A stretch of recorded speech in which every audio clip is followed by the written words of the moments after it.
Bismillahirrahmanirrahim. Assalamualaikum warahmatullahi wabarakatuh. Puji berserta syukur saya panjatkan kehadirat Allah Subhanahu wa taala, yang mana pada kesempatan kali ini saya beserta rekan-rekan semuanya masih diberi kesempatan dan kesehatan oleh Allah Subhanahu wa taala untuk berjumpa kembali dalam mata pembelajaran kali ini. Di mana pada kesempatan kali ini saya beserta rekan-rekan saya akan menyampaikan mengenai bab 3 metode penelitian.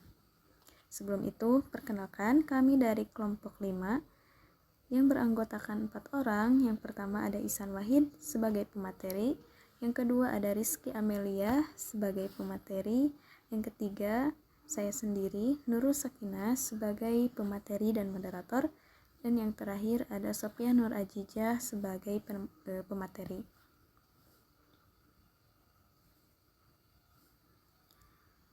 Di mana pada materi yang akan saya dan rekan-rekan saya sampaikan pada bab 3 metode penelitian terdiri dari 7 submateri. Yang pertama ada rancangan penelitian, yang kedua populasi, sampling dan sampel, ada sumber data dan variabel, metode pengumpulan data, pengolahan data, analisa data, dan yang terakhir adalah prosedur penelitian.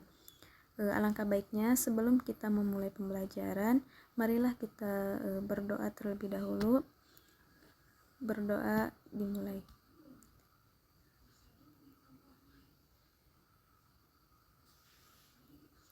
Berdoa selesai. Baik teman-teman, selamat belajar dan selamat mendengarkan.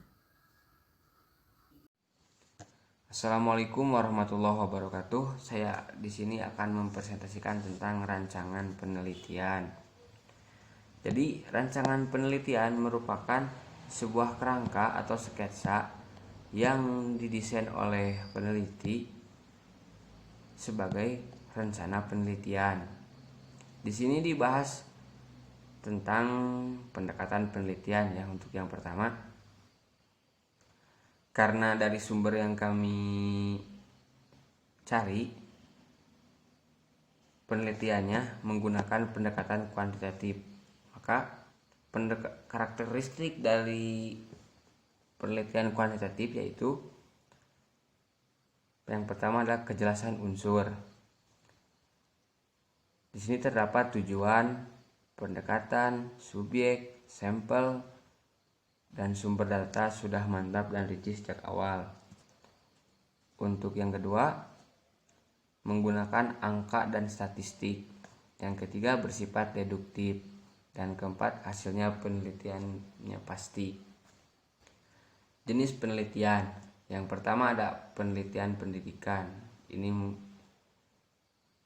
Ini penelitian yang berfokus pada pendidikan.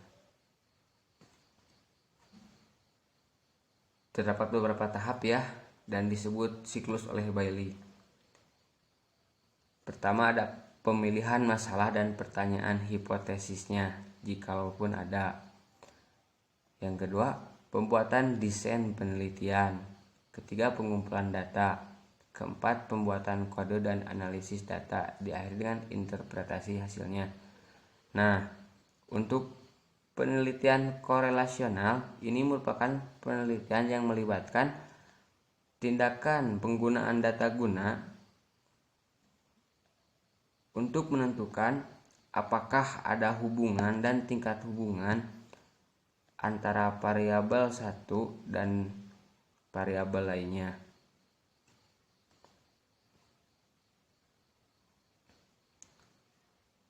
Nah, yang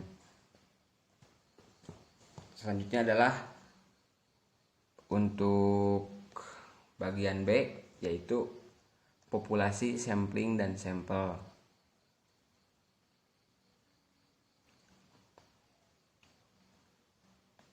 Yang pertama ada populasi. Ini merupakan halaman yang penting untuk memberikan batasan secara jelas tentang objek yang akan diteliti, atau bisa diartikan juga sebagai objek atau subjek yang beredar pada suatu wilayah dan memenuhi syarat-syarat tertentu berkaitan dengan masalah penelitian, sampel, dan merupakan bagian dari populasi. Sedangkan untuk sampling adalah cara yang ditempuh untuk melakukan sampel. Dan sampel juga adalah bagian dari populasi. Nah, yang selanjutnya, menurut Sugiono ada 2 macam teknik pengambilan sampel. Pertama ada random sampling, yaitu teknik pengambilan sampel di mana semua individu dalam populasi baik secara sendiri-sendiri atau bersama-sama diberi kesempatan yang sama untuk dipilih sebagai anggota sampel. Yang pertama adalah cara undian. Ini cara undian sudah kita ketahui ya, seperti dalam acara lari santai ya, tidak jauh berbeda seperti itu. Nah, yang kedua ada cara ordinal. Jadi cara ini itu membedakan data dengan unsur peningkatan derajat atau level.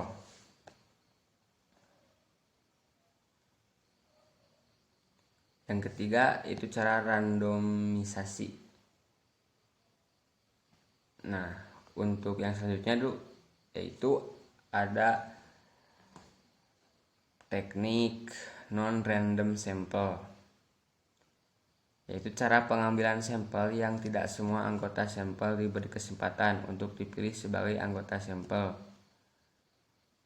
Maksudnya jadi setiap sampel yang ada dalam sebuah populasi hanya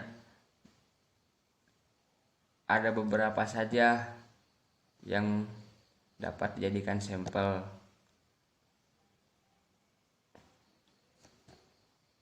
Dan cara-caranya itu ada proportional sampling, stratified, proportive sampling, quota sampling, double sampling, area probability, cluster sampling, dan combinate sampling.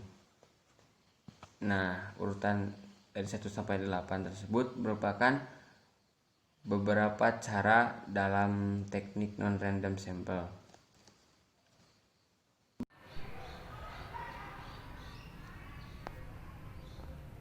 Selanjutnya yaitu sumber data dan variabel.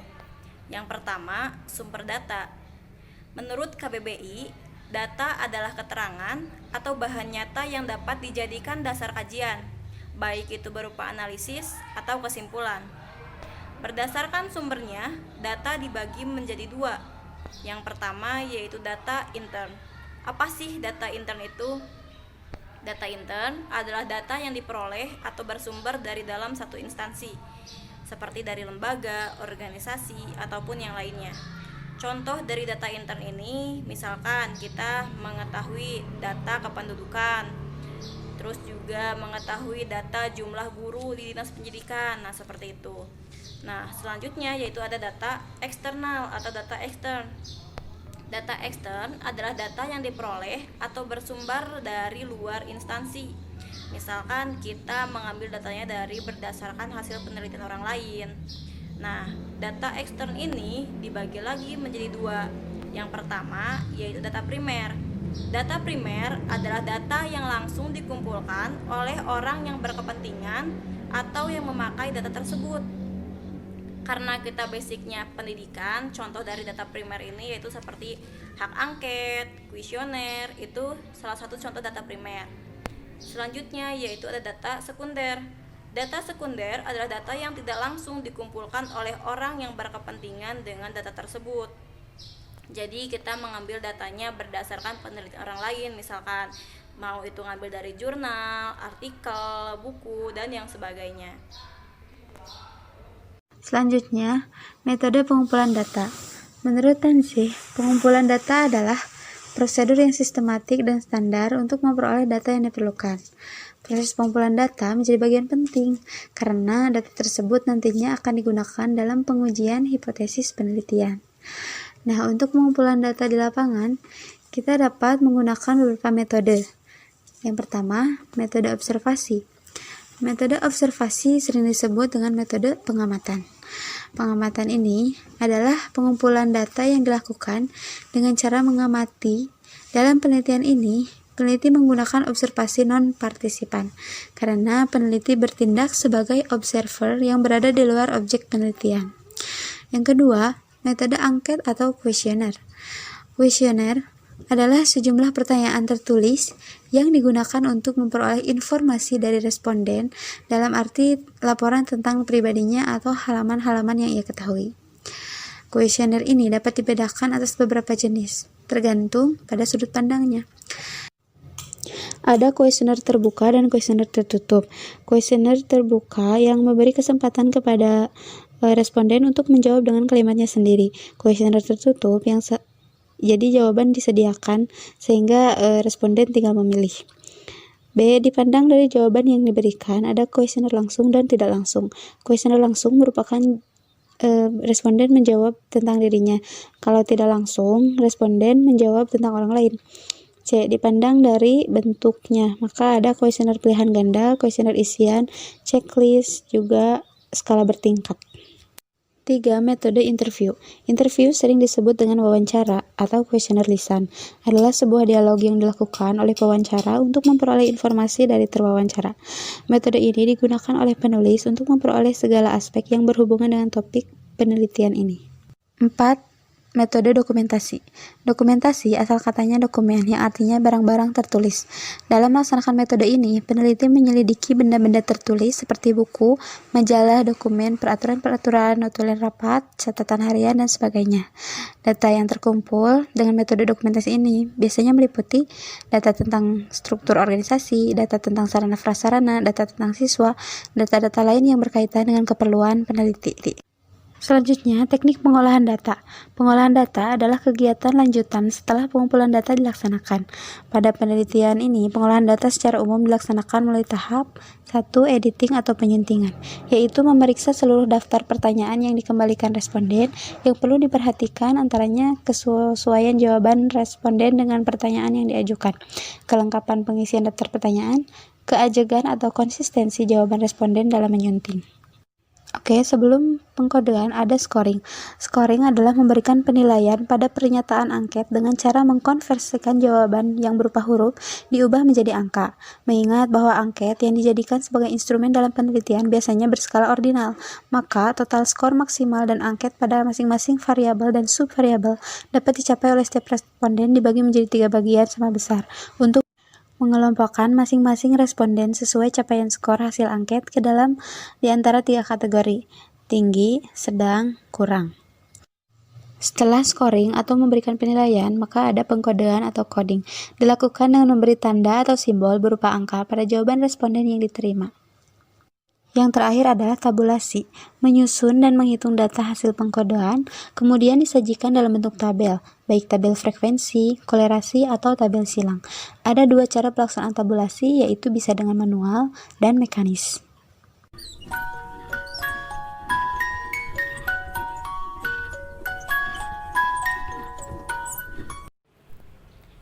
Selanjutnya yaitu teknik analisis data. Dalam suatu penelitian, tentunya kita akan mendapatkan banyak data. Nah, setelah kita mendapatkan data, akan kita olah. Nah, setelah diolah, tentunya harus kita analisis. Apa sih hasil dari penelitian yang telah kita lakukan? Nah, sebelum kita membahas tekniknya, mari kita pahami dulu apa sih teknik analisis data itu. Teknik analisis data adalah suatu cara untuk mengolah data yang telah diperoleh.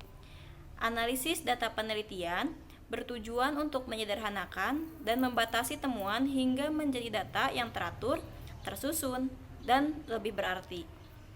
Teknik analisis data terbagi atau terdapat 2. Yang pertama yaitu kualitatif. Teknik analisis data ini tidak berfokus pada angka-angka, jadi lebih ke kaya narasinya. Jenis teknik analisis data kualitatif ini, yang pertama ada analisis konten, analisis naratif, analisis wacana, analisis kerangka kerja, dan juga teori beralas. Contohnya seperti ini, ketika kita mendapatkan datanya dengan cara wawancara, nah tentunya kita juga harus menganalisis apa sih inti dari wawancara tersebut. Terus juga dari konsideran. Dari konsideran itu kan berupa data-data yang berupa seperti narasi. Nah, dari kita itu langsung analisis kesimpulannya apa dari kuesioner tersebut. Selanjutnya itu ada kuantitatif. Ini mungkin salah ketik ya, harusnya teknik analisis data kuantitatif. Kalau teknik analisis ini lebih berfokus pada angka-angka, yaitu numerik. Contohnya seperti penggunaan data statistik, data hasil survei, dan lain sebagainya.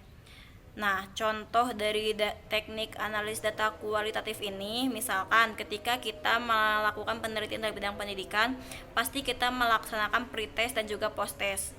Nah, nanti kita olah, setelah diolah, baru kita analisis apakah siswa benar-benar meningkat pemahamannya atau tidak, dan berapa nilai maksimalnya, terus juga rata-ratanya berapa. Nah, itu masuknya ke teknik analisis data kuantitatif, yaitu lebih berhubungan dengan angka-angka. Nah, seperti itu. Untuk materi yang terakhir, yaitu mengenai prosedur penelitian atau langkah-langkah dalam melakukan penelitian, di mana terdapat 8 tahap. Yang pertama yaitu tahap persiapan, di mana pada tahapan ini penulis yang melaksanakan penelitian harus mendalami masalah sesuai dengan judul yang telah disetujui sebelumnya, baik itu oleh pihak kaprodi ataupun pihak pembimbing. Dalam mendalami masalah tersebut, para penulis harus mencermatinya dengan teori-teori yang baik itu dari artikel, buku, website, jurnal, dan lain sebagainya, di mana terdapat 7 tahap dalam persiapan atau perencanaan ini. Yang pertama, penentuan atau pemilihan masalah. Yang kedua, yaitu latar belakang masalahnya. Yang ketiga, perumusan atau identifikasi masalah. Yang keempat, telaah kepustakaan. Yang kelima, tujuan dan kegunaan penelitian. Yang keenam, perumusan hipotesa. Dan yang terakhir adalah metode penelitian. Untuk tahapan yang kedua yaitu seminar proposal. Seminar proposal ini adalah seminar untuk mempresentasikan proposal skripsi, di mana terdapat beberapa tahap. Yang pertama, mahasiswa telah melakukan bimbingan proposal skripsi sebelumnya. Yang kedua, proposal skripsi mahasiswa telah disetujui oleh dosen pembimbing untuk diseminarkan. Yang ketiga, mahasiswa menyiapkan berkas untuk pelaksanaan proposal, misalnya fotokopi KTM atau kartu tanda mahasiswa, kwitansi pembayaran SPP terakhir, serta fotokopi proposal yang telah ditandatangani oleh pembimbing dan lain sebagainya. Pelaksanaannya telah dikoordinasikan dengan dosen pembimbing. Mahasiswa mengunduh berkas atau memberikan berkas bukti pelaksanaan seminar proposal. Mahasiswa melakukan revisi proposal skripsi dan disetujui oleh dosen pembimbing. Selanjutnya, mahasiswa mengajukan surat permohonan izin penelitian kepada TU. Dan yang terakhir, mahasiswa melakukan proses penelitian dengan arahan dosen pembimbing skripsi. Sebelum itu, kita harus bisa membedakan terlebih dahulu dosen penguji, dosen pembimbing. Kalau dosen penguji itu dosen yang diberi tugas oleh jurusan untuk menguji mahasiswa yang bersangkutan tentang pertanggungjawaban proposal skripsi untuk dapat diteruskan kepada skripsi. Sedangkan dosen pembimbing, dosen yang diberi tugas oleh jurusan atau prodi untuk membandingkan proposal mahasiswa yang telah melakukan presentasi proposal skripsi, di mana terdapat hal penting bagi mahasiswa mengapa seminar proposal skripsi sangat penting. Yang pertama, untuk mengetahui garis besar skripsi yang akan digunakan oleh mahasiswa. Karena seminar proposal skripsi ini bertujuan untuk mengetahui elemen-elemen yang terdapat di proposal skripsi mahasiswa tersebut. Misalnya, hal yang melatar belakangi mahasiswa tersebut sehingga tertarik untuk mengambil judul tersebut, serta bagaimana metodologi penelitian yang digunakan oleh mahasiswa. hal penting yang kedua yaitu berguna sebagai sarana masukan bagi mahasiswa terhadap penulisan skripsi. Yang ketiga, untuk mengetahui kesiapan mental mahasiswa dalam menulis skripsi, di mana dengan adanya seminar ini, Dewan Penguji bisa mengetahui kemantapan hati mahasiswa terhadap judul skripsi yang mereka ambil. Hal ini dilakukan untuk mengurangi kesalahan dan kegagalan mahasiswa dalam menulis skripsinya nanti. Manfaat yang keempat yaitu bermanfaat sebagai upaya dalam meningkatkan lulusan mahasiswa yang berkualitas mumpuni, baik itu di bidang akademis maupun di bidang non-akademis. Tahapan yang ketiga yaitu tahap penyesuaian administrasi surat menyurat, yaitu surat yang diperlukan dalam penelitian yang dilakukan oleh mahasiswa, seperti surat kepada dosen pembimbing maupun surat izin penelitian yang ditujukan kepada instansi atau tempat atau lokasi yang digunakan sebagai tempat berlangsungnya penelitian yang kita atau mahasiswa lakukan. Tahapan yang keempat yaitu tahap bimbingan skripsi. Pada tahapan ini, dosen pembimbing memberikan bimbingan terhadap mahasiswa yang terkait dengan penulisan skripsi dari awal sampai ujian revisi terakhir. Yang kelima yaitu tahap pelaksanaan pengumpulan data. Tahap pengumpulan data ini dapat dilakukan dengan beberapa cara atau metode. Salah satu contohnya yaitu yang banyak digunakan yaitu menggunakan metode observasi atau melakukan kegiatan pengumpulan data secara langsung ke lapangan. Tahap yang keenam yaitu analisis data, di mana analisis data ini dilakukan untuk melakukan pemeriksaan kembali terhadap data yang telah terkumpul. Tujuannya yaitu untuk mendapatkan kepastian bahwa data yang telah kita peroleh benar-benar sudah relevan atau sesuai.